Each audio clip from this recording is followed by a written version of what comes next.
Guys what's up welcome to my channel Bansal tutorial. So guys हम यहाँ discuss कर रहे थे एसएससी के क्वेश्चन पेपर। हमने पॉलिटी और हिस्ट्री से रिलेटेड क्वेश्चन डिस्कस किए थे, तो आप वो सारा क्वेश्चन भी देख लेना, वो काफ़ी इंपॉर्टेंट है एग्ज़ाम के पॉइंट ऑफ व्यू से। इससे क्योंकि एसएससी में क्या होता है, रिपीटेडली क्वेश्चन आस्क होता है, तो आपके लिए बहुत इंपॉर्टेंट हो जाता है कि एसएससी के प्रीवियस ईयर के क्वेश्चन आप डिस्कस करो। यहाँ हम एसएससी से रिलेटेड जितने भी क्वेश्चन आ रखे हैं, आपके सीपीओ है, एमटीएस है, सीएचएसएल है, उसमें से जो भी इम्पॉर्टेंट क्वेश्चन है हम वहाँ पे वो क्वेश्चन डिस्कस कर रहे हैं। 10 क्वेश्चन डिस्कस करते हैं हम यहाँ रोज़। तो आपको पॉलिटी और हिस्ट्री का जो क्वेश्चन है वो आपको उस वीडियो का लिंक आपको डिस्क्रिप्शन बॉक्स में मिल जाएगा, तो आप वहाँ से जा कर के देख लेना। आज हम डिस्कस करते हैं, थोड़ा मिक्स क्वेश्चन है, डिफरेंट सब्जेक्ट्स से रिलेटेड क्वेश्चन है इसमें। तो देख लेते हैं पहला क्वेश्चन क्या है। आपका जो पहला क्वेश्चन है वो है क्वासीडेंट इज़ अ फिनोमिनन। आभास लगान एक घटना है। कैसी घटना है आभास लगान जो है? मीडियम टर्म है, लॉन्ग टर्म है, शॉर्ट टर्म है या नो टाइम? तो आप इसका आंसर कमेंट सेक्शन में लिखें कि क्या कैसी घटना है, ये तीनों चारों में से कौन सी घटना है जो क्वासीडेंट कहलाती है। और अपना जो स्कोर है वो आप कमेंट सेक्शन में ज़रूर लिखें। अगर आपको कोई कॉन्सेप्ट नहीं समझ में आता है तो भी आप कमेंट सेक्शन में क्वेश्चन पूछ सकते हैं कि ये क्वेश्चन समझ नहीं आया है। हम नेक्स्ट जब भी नया क्वेश्चन डिस्कस करेंगे तो वहाँ पे हम वो कॉन्सेप्ट को क्लियर कर लेंगे। और अगर आपको ये वीडियो देखने के बाद अगर आपको लगे कि आपको इसका पीडीएफ चाहिए तो आप टेलीग्राम पे जाके इसके पीडीएफ को डाउनलोड कर सकते हैं और आप एफबी पे भी बंसल ट्यूटोरियल को फॉलो कर सकते हैं। तो इसका आंसर देखते हैं। इसका आंसर है सी। देखिए, जो क्वासीडेंट है वो जो फिनोमिना है वो शॉर्ट टर्म फिनोमिना है। अब ये शॉर्ट टर्म फिनोमिना कैसे है? देखिए, क्या होता है, जब शॉर्ट टर्म में डिमांड जब इंक्रीज़ होती है, जब किसी भी प्रोडक्ट की डिमांड जब अचानक से इंक्रीज़ हो जाती है, तो जो डिमांड जो इंक्रीज़ होती है उसके कंपैरेटिवली सप्लायर इंक्रीज़ नहीं कर पाता है।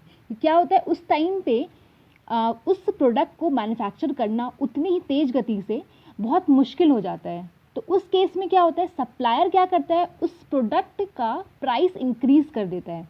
तो उससे क्या होता है, शॉर्ट टर्म में तो वो बहुत ज़्यादा पैसा कमा लेता है, लेकिन अगर लॉन्ग टर्म में देखें तो मोनोपोली तो है नहीं मार्केट में, दूसरे भी सप्लायर आ सकते हैं मार्केट में, तो नए नए सप्लायर मार्केट में आ जाते हैं और उससे क्या होता है कि उस जो प्रोडक्ट की डिमांड इंक्रीज़ हुई थी उसके कंपैरेटिवली में उसकी सप्लाई भी इंक्रीज़ हो जाती है। तो क्या होता है, प्रोडक्ट का जो प्राइस है घट के नीचे आ जाता है।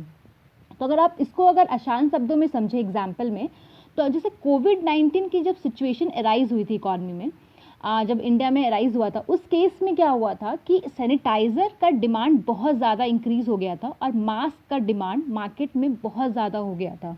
तो इस वजह से क्या हुआ था कि जो भी सप्लायर थे इसके, उन्होंने उसका प्राइस बहुत ज़्यादा इंक्रीज़ कर दिया था। एक छोटी सी बॉटल भी सैनिटाइज़र की 500 रुपीज़ में आती थी। लेकिन जब इकॉनमी में जब ये सिचुएशन परसिस्ट हुई तो उसके बाद नए सप्लायर आ गए। नए सप्लायर के आने की वजह से क्या हुआ, कॉस्ट डिक्रीज़ हो गई उसकी, क्योंकि मार्केट में अवेलेबिलिटी भी इंक्रीज़ हो गई इस प्रोडक्ट की। तो उसकी वजह से उसका कॉस्ट घट के अब जो मार्केट प्राइस है उसमें मिल रहा है। तो इससे आप क्वासी रेंट को समझ सकते हैं। और जो क्वासी रेंट है ये इकोनॉमिक थ्योरी है, मार्शल के द्वारा दिया गया था इसे, और इसे मार्शलियन रेंट भी कहा जाता है। तो यहाँ से आपके काफ़ी सारे क्वेश्चंस बन जाते हैं, जैसे कि पूछ सकता है कि मार्शलियन रेंट किसे कहा जाता है या मार्शल की इकोनॉमिक थ्योरी का क्या नाम है। तो इसलिए आप डिस्क्रिप्शन काफ़ी ध्यान से सुना कीजिए। यहाँ हम 10 क्वेश्चन डिस्कस नहीं करते हैं, 10 से काफ़ी ज़्यादा क्वेश्चन यहाँ पे आपके डिस्कस हो जाते हैं। चलिए नेक्स्ट क्वेश्चन देखते हैं। आपका नेक्स्ट क्वेश्चन है, the imaginary lines which connects the place of same temperature are called. समान तापमान वाले स्थानों को जोड़ने वाली काल्पनिक रेखा को क्या कहा जाता है? आइसोबार कहा जाता है, आइसोहाइट कहा जाता है, आइसोलाइन कहा जाता है या आइसोथर्म कहा जाता है? तो इन चारों में से कौन से ऑप्शन सही हैं? आप अपना कमेंट में बताएं इसका ऑप्शन में आंसर। तो अगर आप इसका ऑप्शन देखें तो ऑप्शन है डी।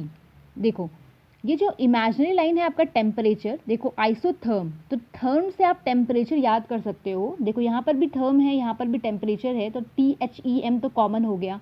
तो इससे आपको क्या होगा, भूलोगे नहीं आप इस टर्म को। हम सारे टर्म का यहाँ देख लेते हैं क्या डिस्क्रिप्शन है। अगर आप आइसोबार की बात करो तो आइसोबार एक ऐसी लाइन है जो कि कनेक्ट करती है इक्वल पॉइंट ऑफ प्रेशर, जैसे मान लो दो से ज़्यादा स्थान हैं, प्लेसेस हैं जहाँ पे इक्वल प्रेशर है, तो उन सारे प्लेसेस को ये एक लाइन है जो कनेक्ट करेगी। ये इमेजिनरी लाइन होती है, ये कोई रेखा नहीं है जो खींची हुई होती है, ऐसा इमेजिन करते हैं हम, क्योंकि हमें प्रेशर को नापना होता है। अगर आप आइसो हाइट की बात करो तो आइसो हाइट जो है वो इक्वल पॉइंट ऑफ प्रेसिपिटेशन को कनेक्ट करती है। प्रेसिपिटेशन का मतलब हो गया बारिश, जहाँ इक्वल मात्रा में बारिश होती है उन सारी जगहों को ये एक लाइन क्या है, एक लाइन कनेक्ट करती है। आइसो लाइन की अगर आप बात करो तो आइसो लाइन जो है वो ये जो ऐसा पॉइंट है जो कनेक्ट करता है equal salinity in an aquatic system. Aquatic system क्या हुआ, पानी वाला सिस्टम हो गया, जहाँ पे जल वाला सिस्टम, जहाँ पे मछलियाँ रहती है, जहाँ पे सैलिनिटी भी होती है। तो जहाँ पे एक्वाटिक सिस्टम में जहाँ पे इक्वल सैलिनिटी है, इक्वल आप बोल सकते हो कि नमकीन है, वहाँ का पानी नमकीन है ज़्यादा, वो इक्वल नमकीन वाले जगहों को क्या करता है, आइसो लाइन क्या होता है, कनेक्ट करता है। तो इससे आपके यहाँ पे 4 क्वेश्चन क्लियर हो जाते हैं, आइसोथर्म, आइसो बार और आइसो हाइट और आइसो लाइंस। चलिए नेक्स्ट क्वेश्चन देखते हैं। Who among the following was the first minister of the finance in independent India? Independent India का स्वतंत्र भारत में पहले वित्त मंत्री कौन से थे? और आपके ऑप्शन हैं आर.के. सन्मुखन चेट्टी, लियाकत अली खान, जॉन मैथाई, सत्यनारायण सिन्हा। तो इसका आंसर आप लिखें कमेंट सेक्शन में, क्या है इसका आंसर, कौन से थे फर्स्ट मिनिस्टर ऑफ फिनेंस? तो इसका आंसर है आर.के. सन्मुख चेट्टी, जो थे वो पहले वित्त मंत्री थे इंडिपेंडेंट इंडिया के। और अगर आप जॉन मैथाई की बात करें तो ये रेलवे एंड ट्रांसपोर्ट मिनिस्टर थे। और लियाकत अली खान जो थे वो फिनेंस मिनिस्टर थे इंटरिम गवर्नमेंट का, जो कि फॉर्म हुआ था 1946 में। अब सवाल ये उठता है इंटरिम गवर्नमेंट क्या होता है? इंटरिम गवर्नमेंट ऐसी गवर्नमेंट होती है जो जब ऐसा सिचुएशन अराइज हो जाता है इकॉनमी, ये बोल सकते हो किसी भी देश में, तो उस समय क्या होता है कि गवर्नमेंट को आप नियुक्त नहीं कर सकते, मतलब आप प्रॉपर इलेक्शन नहीं करवा सकते। तो उस केस में जब इलेक्शन नहीं करा सकते हैं तो उस केस में क्या होता है, कुछ टाइम पीरियड के लिए इंटरिम गवर्नमेंट नियुक्त कर दी जाती है। तो जब 1947 में हमें आज़ादी मिलने वाली थी तो उस समय किसी को कार्यभार संभालने देना था ब्रिटिशर्स को, तो उन्होंने क्या किया था, एक इंटरिम गवर्नमेंट आज़ादी तक के लिए एक गवर्नमेंट को नियुक्त किया था जिसको वो कार्यभार देकर जाने वाले थे। तो लियाकत अली खान उस गवर्नमेंट में फिनेंस मिनिस्टर थे। ओके, देन हम नेक्स्ट क्वेश्चन देखते हैं। Which was the first garden tomb in the Indian सब कॉन्टिनेंट? भारतीय उपमहाद्वीप में पहला उद्यान मकबरा कौन सा था? और आपके ऑप्शन है tomb of Jahangir, Humayun tomb, Taj Mahal, tomb of Mohammad Iqbal. तो इसका आंसर आप कमेंट सेक्शन में बताएं, कौन सा जो मकबरा था जो भारतीय उपमहाद्वीप का उद्यान मकबरा कहलाता है?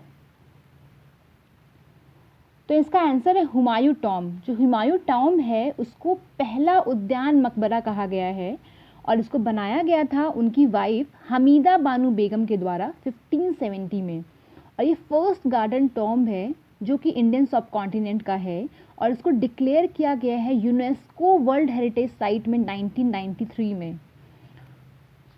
तो नेक्स्ट क्वेश्चन देखते हैं।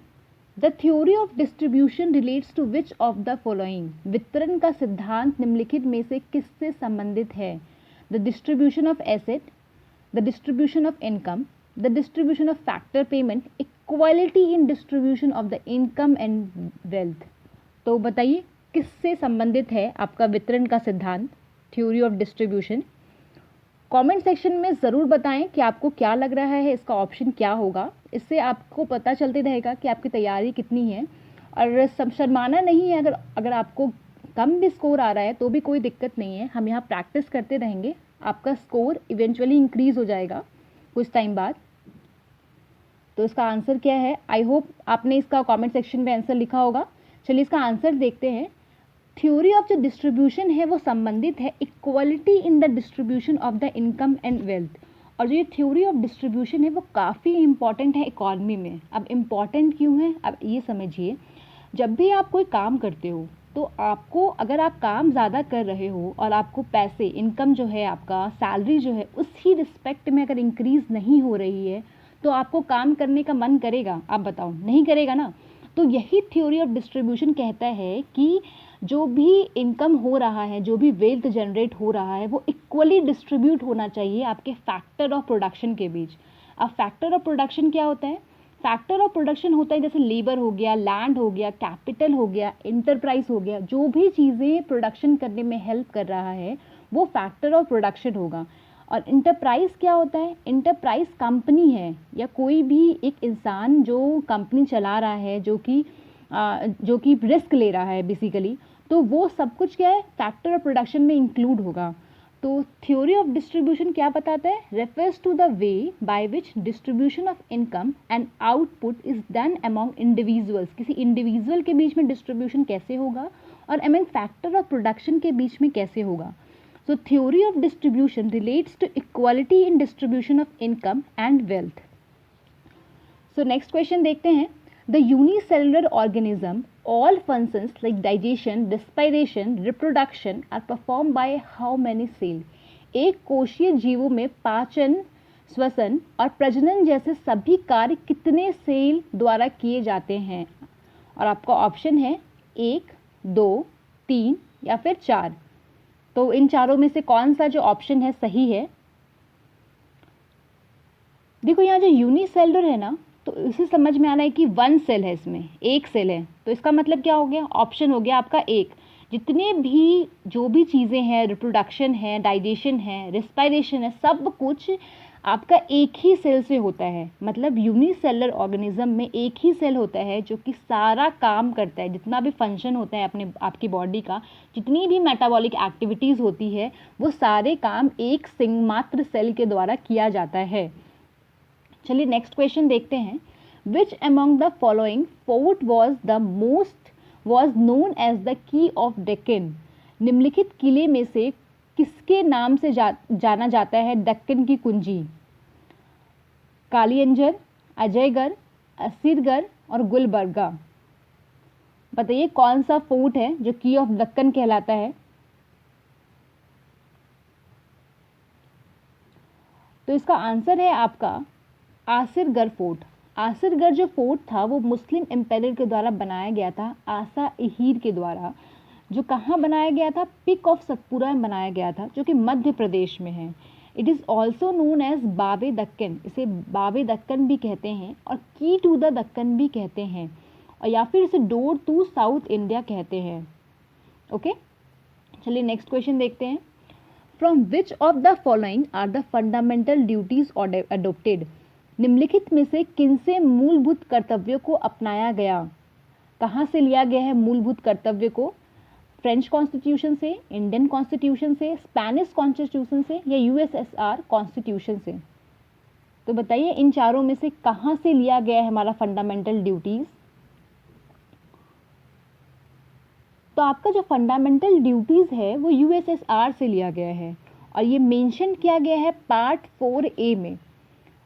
ओके, तो आप यहाँ ये बताइए फंडामेंटल ड्यूटीज़ को कौन से कॉन्स्टिट्यूशनल अमेंडमेंट के द्वारा हमारे कॉन्स्टिट्यूशन में, संविधान में इसको लागू किया गया था, संविधान में इसको लिखा गया था?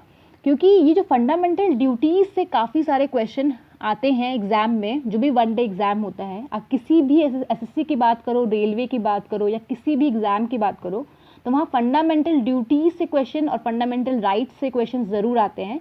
तो आप कमेंट सेक्शन में ज़रूर बताएं कि कौन से आपका अमेंडमेंट के द्वारा फंडामेंटल ड्यूटी संविधान में अपनाया गया था, संविधान में जोड़ा गया था। तो आपका नेक्स्ट क्वेश्चन है, Microsoft offices personal information manager is? Microsoft offices व्यक्तिगत सूचना प्रबंधक है। क्या है इसका ऑप्शन? देखिए, आउटलुक, इंटरनेट एक्सप्लोरर, ऑर्गेनाइजर और एक्सेस। तो इन चारों में से कौन सा ऑप्शन है जो कि माइक्रोसॉफ्ट ऑफिस के बारे में सही है? तो इसका आंसर है आउटलुक। आपका जो माइक्रोसॉफ्ट ऑफिस है उसका जो पर्सनल इंफॉर्मेशन मैनेजर है वो है कि आउटलुक है। Microsoft outlook is a personal information manager from Microsoft which comes with Microsoft office, ये माइक्रोसॉफ्ट ऑफिस के साथ ही आता है। और ये जो एप्लीकेशन, ये जो आउटलुक है, ये हेल्प करता है आपको ईमेल करने में, और इसमें कुछ और भी एक्स्ट्रा फीचर्स होते हैं, लाइक कैलेंडर हो गया, टास्क मैनेजर हो गया, तो ये सारे फीचर्स भी इसमें इंक्लूडेड होते हैं। चलिए नेक्स्ट क्वेश्चन देखते हैं, ये आपका लास्ट क्वेश्चन है आज का। Which article of the Indian constitution did doctor Bhimrao Ambedkar termed as the heart soul of the Indian constitution, भारतीय संविधान के किस अनुच्छेद को डॉक्टर BR अंबेडकर ने भारतीय संविधान के हृदय और आत्मा के रूप में कहा है? आपके ऑप्शन है आर्टिकल 14, आर्टिकल 19, आर्टिकल 356, आर्टिकल 32। देखिए फंडामेंटल ड्यूटीज़ और फंडामेंटल राइट्स काफ़ी इंपॉर्टेंट हो जाता है आपके एग्जाम के पॉइंट ऑफ व्यू से। तो देखिए क्वेश्चन फंडामेंटल राइट्स से है, तो बताइए कौन सा ऐसा आर्टिकल है जिसको हार्ट एंड सोल बोला गया है इंडियन कॉन्स्टिट्यूशन का? तो इसका आंसर है आर्टिकल 32। भीमराव अम्बेडकर ने बोला था कि सिर्फ फंडामेंटल राइट को आप कॉन्स्टिट्यूशन में अगर लिख दोगे तो उसको कोई मीनिंग नहीं रह जाएगा, लोग उसको अपनाएंगे नहीं भी अपनाएंगे। बहुत सारी बातें हम रूल्स रेगुलेशन बनाते हैं, बहुत जगह लिखते हैं, लेकिन जब तक इसको इन्फोर्स नहीं किया जाता है किसी लॉज के द्वारा, तब तक क्या होता है कि उसको लागू करना बहुत मुश्किल हो जाता है। तो इसलिए क्या हुआ था कि आर्टिकल 32 को फंडामेंटल राइट के साथ जोड़ा गया, और उसमें ये कहा गया कि ये आपको क्या करता है ना, रेमेडीज़ देता है। अगर कोई भी आपका फंडामेंटल राइट का हनन कर रहा है, तो ये जो आर्टिकल है ये आपको अधिकार देता है कि आप डायरेक्टली सुप्रीम कोर्ट में जाके इस चीज़ के लिए मांग कर सकते हो कि आपका फंडामेंटल राइट का हनन हो रहा है, तो आपका नहीं होना चाहिए। तो ये फंडामेंटल आर्टिकल 32 क्या करता है, आपको अधिकार देता है कि आप अप्रोच करो डायरेक्टली सुप्रीम कोर्ट में। तो इसलिए जो ये भीमराव अंबेडकर हैं, इनको फादर ऑफ इंडियन कॉन्स्टिट्यूशन भी कहा जाता है। इन्होंने आर्टिकल 32 को कह सकते हो आप कॉन्स्टिट्यूशन में जोड़ा था। और article 32 which is the right to constitutional remedies, ये आपको राइट देता है कॉन्स्टिट्यूशनल रेमेडीज़ का। Ensures the enforcement of fundamental right, और इंश्योर करता है कि हर किसी को फंडामेंटल राइट मिले। तो गाइज़ आज के लिए इतना ही। आई होप आपको ये सारे जितने भी क्वेश्चंस हैं वो डिस्कस किया जो मैंने आपको वो आपको क्लियर हुए होंगे। अगर आपको कोई भी डाउट है तो आप कमेंट सेक्शन में ज़रूर पूछें, और अगर आपको इसकी वीडियो चाहिए तो आप टेलीग्राम पे जाके ये डाउनलोड कर सकते हो, और आप इंस्टाग्राम पे फॉलो कर सकते हो, और फेसबुक पेज पे फॉलो कर सकते हो। और अगर वीडियो अच्छा लगे तो लाइक ज़रूर करना, दोस्तों के साथ शेयर भी करना, और चैनल को अगर अभी तक आपने सब्सक्राइब नहीं किया है तो आप सब्सक्राइब कर लो, साथ ही बेल आइकन भी प्रेस कर लेना ताकि आपको मेरे वीडियो की नोटिफिकेशन मिलती रहे। Thank you so much guys.